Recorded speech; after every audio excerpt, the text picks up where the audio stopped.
તો રામ રામ ડાયરા ને નવા વિડીયો અંદર તમારું સ્વાગત છે। અને અટાણા જો હાલ આપણે ધર્મેશભાઈ ની મગફળી ની અંદર આવ્યા છે અને આ મગફળી એને વેદા વાવેલી છે એટલે આ મગફળી ની અંદર જો એને અલગ અલગ આપણે ખાતર છાટેલા છે 05234 છે તે પછી આપણે સલ્ફર છાટેલું છે અને બીજું પોટાશ ને એવા 2-4 રાઉન્ડ માર્યા છે। હવે એનું કેવું રિઝલ્ટ મળ્યું છે શું છે એટલે આમાં આપણે આ મગફળી ની અંદર એનો ઉતારો કાઢશું અને કોઈ ખેડૂત મિત્રોને ખાસ કરીને ઓરામાં દેવી હોય અને કઈ રીતનો એનો ઉતારો કાઢવો એ તમને આજ બતાવશું। એટલે આજ આપણે અહીંથી ઉપાડશું મગફળી અને એ મગફળી આપણે તોડી અને જોખશું કેટલી નીકળે છે આખા ખેતરમાંથી કેટલી થાય। તમારે ઓરામાં દેવું હોય તો તમારે એનું ડિસિઝન કઈ રીતનું લેવું એ આપણે જો આગળ જ અહીંયા મગફળી ઉપાડી અને જોઈ કે કઈ રીતની મગફળી નીકળે છે। ભાઈ હવે આપણે અહીંથી આ 5x5 નું મગફળીનું ડગરું અહીંથી ઉપાડવાનું છે અને આ 36 જારીએ પાટલી વાવેલી છે, એક કેરા અંદર 4 આયરું છે। તો ધર્મેશભાઈ આની અંદર તમે કઈ રીતનો ઉતારો કરશો? હવે વિપુલભાઈ આપણે આમાં 4 આયરું વાવેલી છે કેરામાં 18 ની જારી 36 નું પાટલિયું એટલે આપણે આ 5 ફૂટ બાય 5 ફૂટ નું ચોકઠું મારી અને એના પોપટા તોડી અને દર્શક મિત્રોને બતાવી કેટલો વજન થાય છે। બરાબર, તમે ટેપ ચાલો એટલે 5 ફૂટ આપણે માપી લે। આ 5 ફૂટ આમ થઈ ગયું વિપુલભાઈ? હા। હવે ધર્મેશભાઈ ત્યાંથી 5 ફૂટેથી છોડવો તમે ઉપાડજો। હા 5 ફૂટ ની જ્યાં આપણે જગ્યા કરી નાખી બરોબર વિપુલભાઈ। હાલો અહીં આ 5 ફૂટની જગ્યા થઈ ગઈ। આહો રે પતામાં બરોબર। હવે 5 ફૂટ આમ લઈ આ 5 ફૂટ આ સાઈડ થઈ ગયું બરોબર। હાલો અહીંથી આ ભાગ નોખો કરી નાખ્યો। જો ખેડૂતભાઈ આપણે 5 ફૂટ આમ અને 5 ફૂટ આમ આ જો તમે ટેપ થી જોઈ શકો છો ધર્મેશભાઈ ચાલજો। આ જો અહીંયા આપણે આ 5 ફૂટ આ બરોબર અને 5 ફૂટ જો 5 ફૂટ આમ કર્યું છે આ તમે જોઈ લ્યો। આખું આ ડગરું આ 5x5 નું છે। હવે આની અંદર થી આપણે મગફળી ઉપાડશું।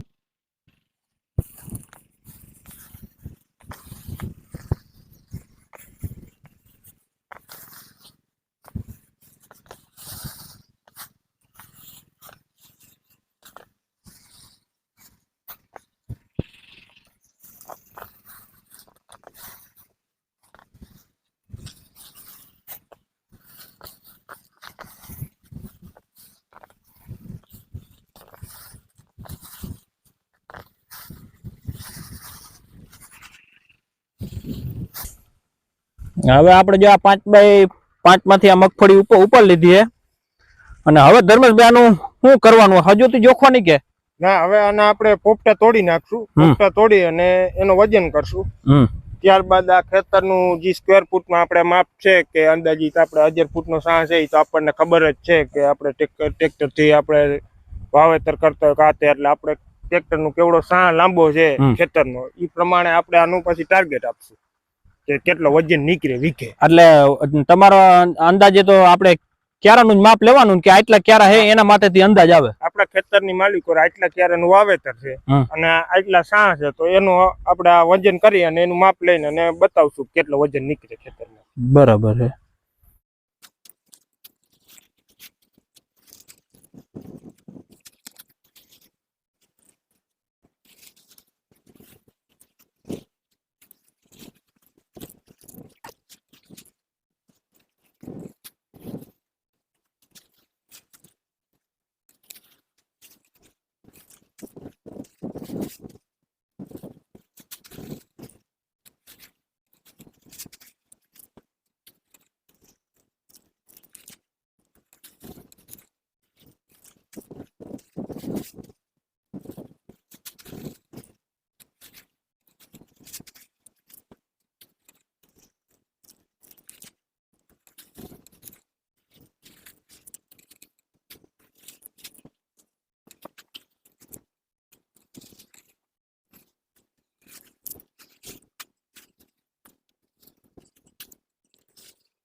હવે આ માંડવીને ચોખ્ખી કરી નાખીએ આપણે।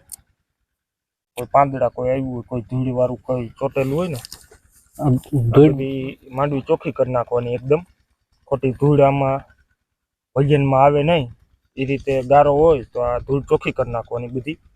પોપટામાં વધારે પડતી ધૂળ ચોઈતી હોય એટલે જેથી કરીને આપણે જે જોખી તો એ આ ધૂળનો વજન ભેગો આવે નહીં. જો આવી કોઈ ધૂળ ચોઈતી હોય તો આને ખેરી નાખવાની એટલે પોપટાની અંદર જે વજન કરી તે પરફેક્ટ આપણને વજન જડે. આ બધું ધર્મેશભાઈ જો તારીને ભરવી છે જેમાં ધૂળ છે ને અને ચોખ્ખી કરી અને ભરી લેવાની. જો આવો કોઈ પોપટામાં ધૂળ જાજી ચોઈતી હોય તો આપણને પરફેક્ટ વજન ન મળે. હવે વિપુલભાઈ આપણે ઠેલી લઈ એ જબલું અથવા તો એમાં ભરી અને કાંટીમાં જોખી અને બતાવી પછી આનું માપ સાઈઝ કરી અને વીઘામાં કેટલું ઉત્પાદન આવે એ આપણે જણાવીએ.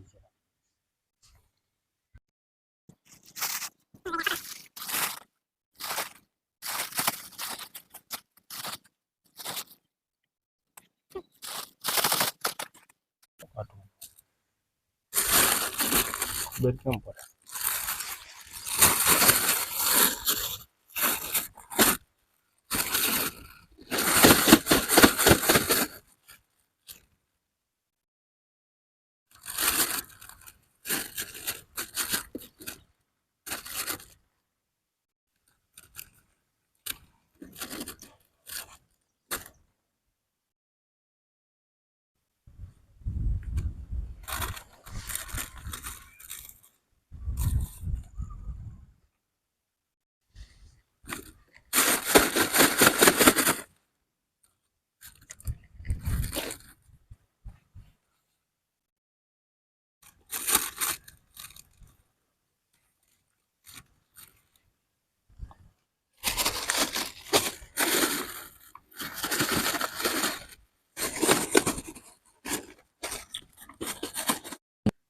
હવે જો ખેડૂત ભાઈઓ આપણા મગફળી ઉપડી અને કમ્પ્લીટ થઈ ગઈ છે અને તમે આ કાંટો જોવો અટાણે 0-0 છે. હવે આનો વજન કરશું આપણે કેટલો વજન થાય.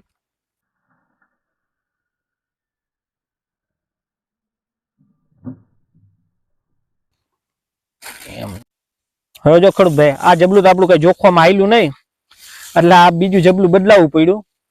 હવે આમાં આપણે એનો વજન કાઢશું કેટલો વજન થાય અને જોખીને આપણે જોઈ બે ચાર પાંદડા આપણે કાઢી નાખી. હલો આ કાંટો ચાલુ કરી ને બતાવી દઈ. જોઈ લો કાંટામાં 0-0 વજન હે. હવે આપણે ટીંગાડી અને પરફેક્ટ વજન કેટલો થાય છે જોઈ લે. કેટલો થયો ધર્મેશભાઈ? રાઈટ 2 કિલો વજન હે. રાઈટ 2 કિલો વજન છે ને? હા બરોબર. હવે આ 2 કિલો વજન આપણે 5 ફૂટ બાય 5 ફૂટનું ચોખ્ઠું માર્યું બરોબર વિપુલભાઈ? હા. એટલે અંદાજીત 2 કિલો વજન આપણે આ નીકળો હે. હા. 2 કિલો વજન નીકળો એટલે 5 ફૂટમાં 4 સા હતા. એટલે આપણે આમ ચાનું અટકર કરીએ એટલે ફૂટમાં અંદાજીત મારા અંદાજ મુજબ 1 ફૂટમાં 100 ગ્રામ વજન નીકળે. બરોબર? 100 ગ્રામ વજન નીકળે તો આપણે 1000 ફૂટનો સા હે. 1000 ફૂટનો સા 100 ગ્રામ 1 ફૂટે નીકળતું હોય તો એનો સરવાળો કરી ચારેય સાનો 1000 ફૂટમાં એક ક્યારામાં આપણે 400 કિલોનો અંદાજિત વજન નીકળે. ચારેય હાઈડનું વજન કરી એટલે 1000 ફૂટનો સા હોય એટલે 400 કિલો વજન આપણો અંદાજિત ધારેલો છે કે આ વજન જોગતા 400 કિલો વજન થાય. હવે 400 કિલો વજન એક ક્યારામાંથી નીકળે તો આપડા 10 વીઘાના લાંબા એવા 28 એક હરખા ક્યારા છે. 28 એક હરખા ક્યારામાંથી આપણે વજન કરી એટલે આપણે 560 મણ વજન થયો બરોબર. 10 વીઘાની માલિકો 10 વીઘાની માલિકો 560 મણ વજન થાય એટલે એક વીઘાનો અંદાજિત લીલો આપણે માંડવીનો ઉતારો 56 મણ આવે વિપુલભાઈ. 56 મણ નો વજન નીકળે. હવે ધર્મેશભાઈ તો આનો માની લો કે કોઈ ખેડૂતને કદાચ સૂકી મગફળીમાં અંદાજ કાઢો હોય તો કઈ રીતનો કાઢીએ કે? સૂકી મગફળીમાં અંદાજ કાઢવો હોય વિપુલભાઈ તો આપણે અટકરે આપણે કોઈ એવું કોઈ ફૂલ પાકે ગયેલી માંડવી હોય કે કોઈ થોડી કાચી ઉતાર લીધી એનો પરફેક્ટ અંદાજ ન આવે કે હુકાણા પછી કેટલો વજન રહે. પણ કમસે કમ મારા અંદાજ મુજબ મારું એવું માનવું છે કે 45 થી 50% 40% જેવો વજન લીલી માંડવી કરતા હુકાય એટલે ઓછો થઈ જાય. 2 કિલોમાં આપણે માંડવી આ જોખેલી છે હમ. એ 2 કિલોમાં અંદાજિત મારા મુજબ પૂરેપૂરે પાકેલી માંડવી હોય તો 40-45 કિલો 40-45% વજન આપણે ફૂંકાઈ જાય તો 1 કિલો 200 ગ્રામ 250 ગ્રામ વજન જેવું નીકળે ખરું સૂકી માંડવીમાં. એટલે ધર્મેશભાઈ તમારે જો આ 560 મણ આપણે આખા ખેતરનો સરેરાશ માર્યો એટલે 560 મણ મગફળી થાય બરોબર. એટલે આનો કદાચ જાજો નહીં પણ આપણે એનો અડધો જ કરી નાખી કે ભાઈ 250 મણ મગફળી તો તમારે પાકી. હા બરોબર 250 મણ મગફળી થાય. હવે જો ખેડૂતભાઈ ખાસ કરીને આ માહિતી જે ખેડૂતને ઓરામાં મગફળી દેવી હોય ને એ તમારે કદાચ કોઈને 32 ની જારીએ વાવેલી હોય 36 ની જારીએ વાવેલી હોય કોઈને 9 દાંતે વાવેલી હોય તો એની અંદરથી તમે કદાચ જાજી આ તો અમે 5x5 ઉપાડ્યું કદાચ તમે 1 ફૂટ ઉપાડો ને 1 ફૂટ ઉપાડો એમાંથી તમારી મગફળી તોડી લેવાની. મગફળી તોડી અને એનો વજન કરી લેવાનો. વજન કરી લ્યો એટલે તમને કે માની લો કે તમારી ખેતર હોય એ મુજબ કે તમારે 400-500 ફૂટ નો ગમે સાહે એનો હિસાબ કરી લેવાનો કે ભાઈ 1 ફૂટમાંથી આપણે 100 ગ્રામ નીકળી તો 1000 ફૂટમાંથી આટલી નીકળે એ હિસાબ રાખી અને તમને કોઈ કદાચ મગફળી ઓરાવાળા માગતા હોય તો તમને અંદાજ રહે કે ખેડૂતને ખોટ જઈએ કે ફાયદો થાય એના હિસાબે ખાસ કરીને આપણા વિડીયો બનાવવાનો હતો. અને જો વિડીયો તમને ગમે તો લાઈક શેર અને સબસ્ક્રાઇબ કરવાનું ભૂલતા નહીં. મળી નવા વિડીયોમાં. ત્યાં લગીને રામે રામ.